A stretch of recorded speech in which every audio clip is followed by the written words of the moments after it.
Super Buddies Club is a youth-based organization. We are providing services to adolescents and young people from vulnerable backgrounds in Eswatini, but basically it's equipping them with life skills so that they can make an informed decision on their behavior. We are now incorporating entrepreneurship skills and financial management skills, and also the vulnerability of girls and young women to violence exploitation, which is largely contributed by poverty. I've been with the organization since its birth. I feel like I should, give the space to younger people so that, they will try and, run the organization in a more innovative way. This cause has given us a wealth of information. When I say a wealth, I feel like the knowledge they've given us will change the face of our organization, because we've been donor dependent. But with the skills and knowledge that we are gaining through these programs, we will now run our programs and our organization using a business model that will sustain them beyond funding. That was my worry when every time I thought about retiring, that, my organization will going to die, But now I know it will thrive better in younger hands and with a model that will sustain itself, at the same time make an impact in the lives of the young people that we are servicing. It started in 2003, and this was the call from the community in terms of how best we can be able to look into the menace of within our society, issues of drug and substance abuse, which is affecting us, our community, in terms of crime, in terms of disjointed families, lack of opportunities in terms of jobs, and also going into prison. Also, the issues of youth had not been tackled for much of our time within our area, within our county. Over the years, we've been able to create that trust, we've been able to create that partnership within our community. Right now, we are managing programs within the county and also the regional program, within the in-country program, which had been very much supported through the Kenya Red Cross, through Global Fund, Open Society Foundation. They've been able to come in and being able to support us. The fellowship has been an eye-opener to me. It has really given me an inside perspective on how leadership, succession plan, transition plan, and how best I can be able to impact into the career transition, to be able to look into business models that can bring impact, can bring revenue, and also make a difference within our community. I am the Executive Director of the Special Emergency Activity to Restore Children's Hope Search. Search works in areas of child protection, women's human rights, prevention of sexual gender-based violence against women and children, and refugees intervention initiatives across counties in Liberia.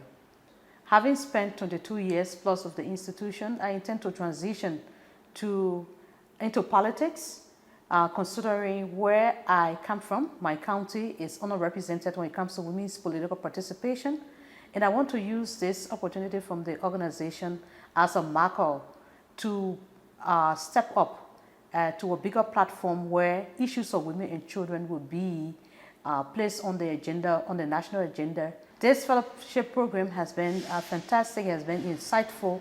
It has provided me the opportunity to learn. Everything here has been very, very important. The writing classes, academic writing classes, the fundraising classes, the self-assessment, especially how far knowing your strengths, your weaknesses, and how you can improve on those, the coaching sections, the venture philanthropy component. I mean, they've been very, very important and very, very useful. I'm not leaving the organization in a vacuum. My organization is called SORAC, a development agency. SORAC is an acronym for Strategic Organization for Real Action. We are based in Uganda. We are a national NGO. The work we do is geared towards improving the lives of vulnerable persons, especially the women, the youth, the girls, persons with disabilities, persons living with HIV and AIDS, and TB. I've always wanted to leave the organization, serve my community in the other capacity as a policymaker, and that's why I need a succession plan to guide others who will be coming after me. The personal coaching I have had has been very useful to me because it has made me to discover myself, discover my strength, discover my weaknesses, to be able to draw from my experiences, to be able to do a reflection of what I have been doing and what I have learned, and compare what I should do and where there are gaps, how to fill the gaps. Most important that out of this course, I'll be able to fundraise for the organization.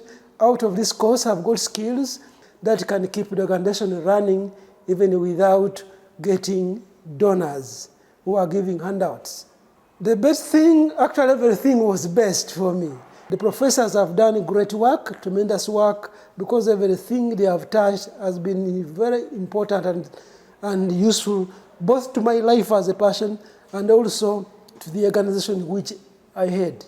We are working on child protection, economic empowerment of women, youth empowerment, and also a bit of work on prevention of human trafficking. Many children in Malawi drop out of school because of the economic challenges that their parents have.